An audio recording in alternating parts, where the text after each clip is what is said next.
একটি নামের তালিকা আনুষ্ঠানিকভাবে দেওয়া হয়েছে। মোট ১৯ জন এখন পর্যন্ত এই বিমান দুর্ঘটনায় নিহত হয়েছেন বলে আনুষ্ঠানিকভাবে জানানো হয়েছে।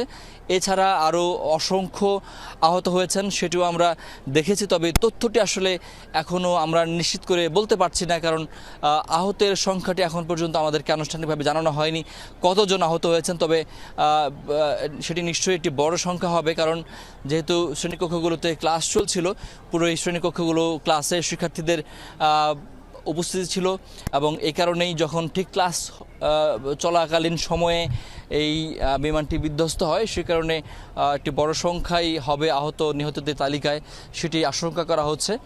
এবং এই এখন পর্যন্ত এই কলেজটির যারা শিক্ষার্থী ছিলেন, যারা এখান থেকে বেঁচে এসেছেন, তাদের কয়েকজনের সঙ্গেও আমি কথা বলেছি।